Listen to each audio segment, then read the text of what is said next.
2 Chronicles chapter 31.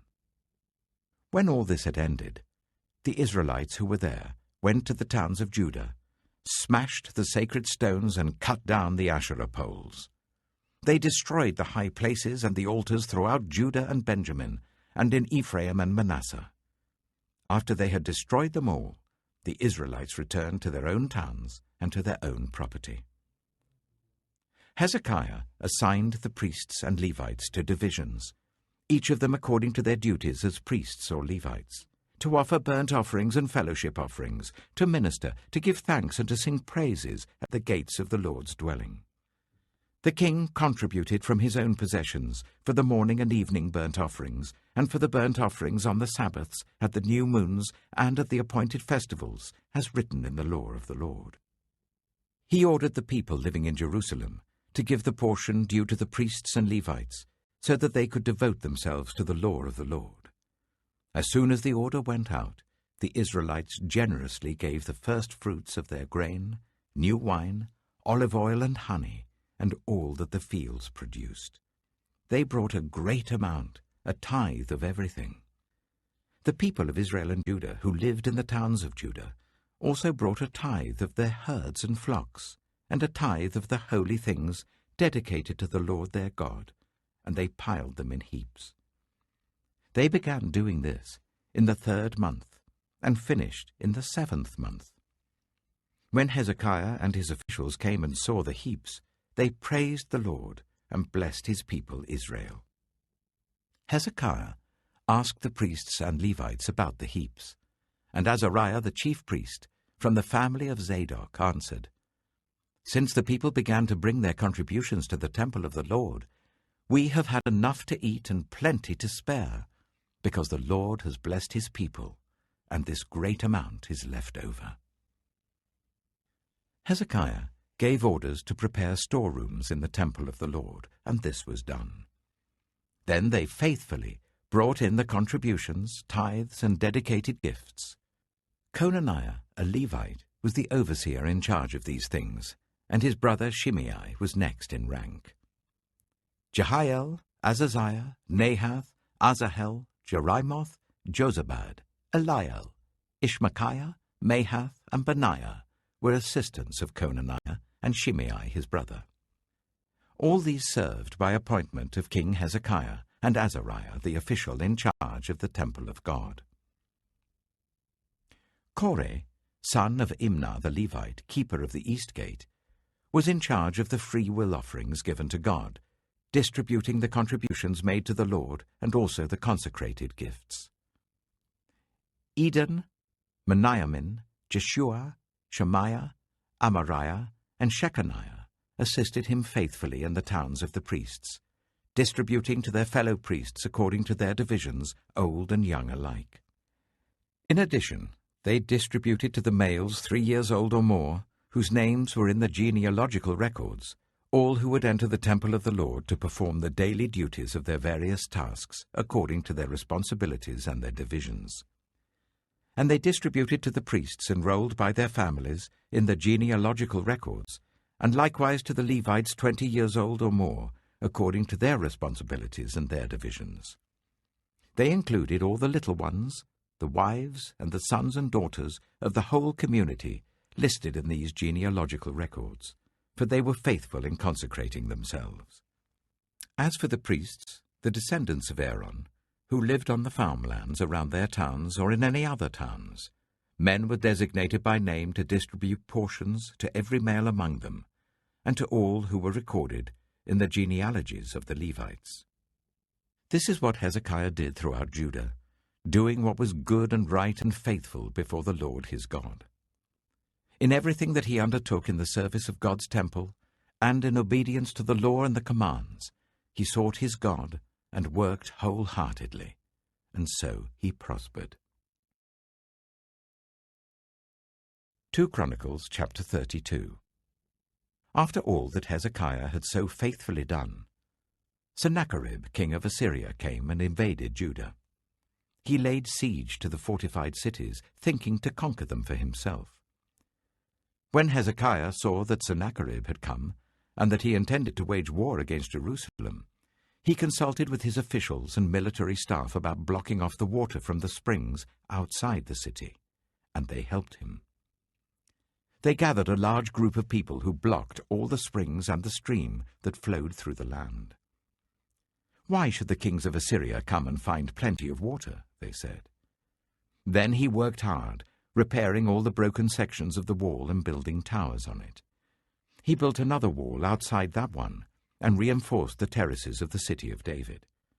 He also made large numbers of weapons and shields. He appointed military officers over the people and assembled them before him in the square at the city gate and encouraged them with these words: "Be strong and courageous.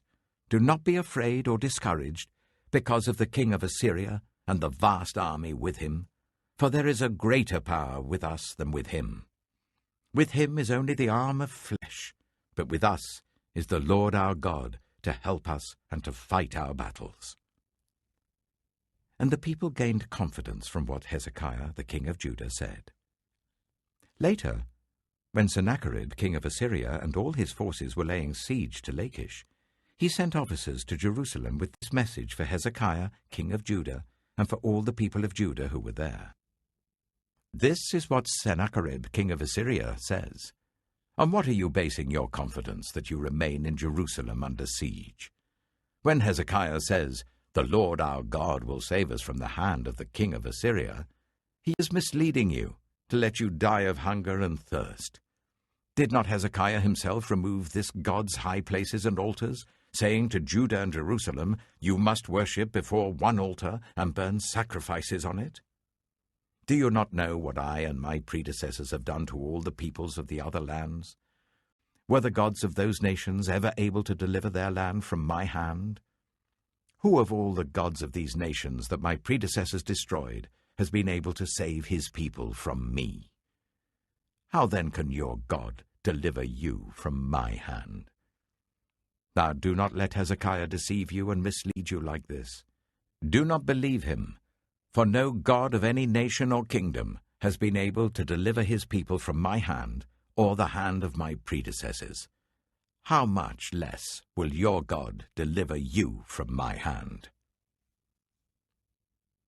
Sennacherib's officers spoke further against the Lord God and against his servant Hezekiah.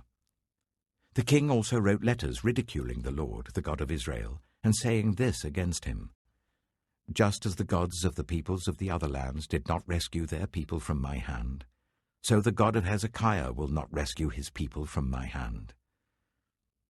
Then they called out in Hebrew to the people of Jerusalem who were on the wall, to terrify them and make them afraid in order to capture the city. They spoke about the God of Jerusalem as they did about the gods of the other peoples of the world, the work of human hands. King Hezekiah and the prophet Isaiah, son of Amoz, cried out in prayer to heaven about this. And the Lord sent an angel who annihilated all the fighting men and the commanders and officers in the camp of the Assyrian king. So he withdrew to his own land in disgrace. And when he went into the temple of his God, some of his sons, his own flesh and blood, cut him down with the sword. So the Lord saved Hezekiah and the people of Jerusalem from the hand of Sennacherib, king of Assyria, and from the hand of all others. He took care of them on every side. Many brought offerings to Jerusalem for the Lord and valuable gifts for Hezekiah, king of Judah. From then on, he was highly regarded by all the nations. In those days, Hezekiah became ill and was at the point of death. He prayed to the Lord, who answered him and gave him a miraculous sign. But Hezekiah's heart was proud, and he did not respond to the kindness shown to him. Therefore the Lord's wrath was on him, and on Judah and Jerusalem. Then Hezekiah repented of the pride of his heart, as did the people of Jerusalem. Therefore the Lord's wrath did not come on them during the days of Hezekiah. Hezekiah had very great wealth and honor, and he made treasuries for his silver and gold and for his precious stones, spices, shields, and all kinds of valuables. He also made buildings to store the harvest of grain, new wine, and olive oil. And he made stalls for various kinds of cattle and pens for the flocks. He built villages and acquired great numbers of flocks and herds, for God had given him very great riches. It was Hezekiah who blocked the upper outlet of the Gihon spring and channeled the water down to the west side of the city of David.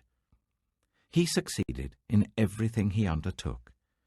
But when envoys were sent by the rulers of Babylon to ask him about the miraculous sign that had occurred in the land, God left him to test him and to know everything that was in his heart. The other events of Hezekiah's reign and his acts of devotion are written in the vision of the prophet Isaiah, son of Amoz, in the book of the kings of Judah and Israel. Hezekiah rested with his ancestors and was buried on the hill where the tombs of David's descendants are. All Judah and the people of Jerusalem honored him when he died, and Manasseh, his son, succeeded him as king. Acts, chapter 23. Paul looked straight at the Sanhedrin and said, "My brothers, I have fulfilled my duty to God in all good conscience to this day."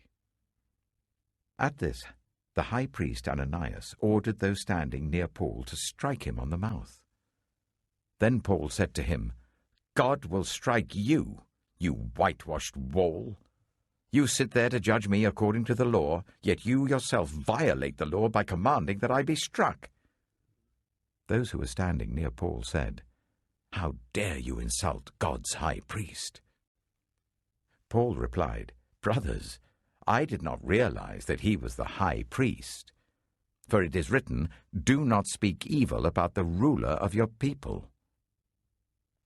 Then Paul, knowing that some of them were Sadducees and the others Pharisees, called out in the Sanhedrin, "My brothers, I am a Pharisee, descended from Pharisees. I stand on trial because of the hope of the resurrection of the dead." When he said this, a dispute broke out between the Pharisees and the Sadducees, and the assembly was divided. The Sadducees say there is no resurrection, and that there are neither angels nor spirits, but the Pharisees believe all these things.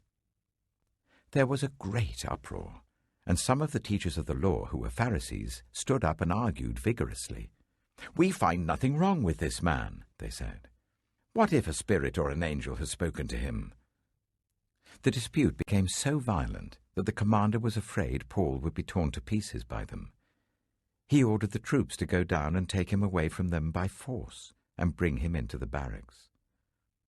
The following night the Lord stood near Paul and said, "Take courage. As you have testified about me in Jerusalem, so you must also testify in Rome." The next morning, some Jews formed a conspiracy and bound themselves with an oath not to eat or drink until they had killed Paul. More than 40 men were involved in this plot. They went to the chief priests and the elders and said, "We have taken a solemn oath not to eat anything until we have killed Paul. Now then, you and the Sanhedrin petition the commander to bring him before you on the pretext of wanting more accurate information about his case. We are ready to kill him before he gets here." But when the son of Paul's sister heard of this plot, he went into the barracks and told Paul. Then Paul called one of the centurions and said, "Take this young man to the commander. He has something to tell him." So he took him to the commander. The centurion said, "Paul the prisoner sent for me and asked me to bring this young man to you because he has something to tell you." The commander took the young man by the hand, drew him aside and asked, "What is it you want to tell me?" He said, "Some Jews have agreed to ask you to bring Paul before the Sanhedrin tomorrow on the pretext of wanting more accurate information about him. Don't give in to them, because more than 40 of them are waiting in ambush for him. They've taken an oath not to eat or drink until they have killed him. They are ready now, waiting for your consent to their request." The commander dismissed the young man with this warning: "Don't tell anyone that you have reported this to me." Then he called 2 of his centurions and ordered them, "Get ready a detachment of 200 soldiers, 70 horsemen, and 200 spearmen to go to Caesarea at 9 tonight. Provide horses for Paul so that he may be taken safely to Governor Felix." He wrote a letter as follows: "Claudius Lysias, to His Excellency Governor Felix, greetings.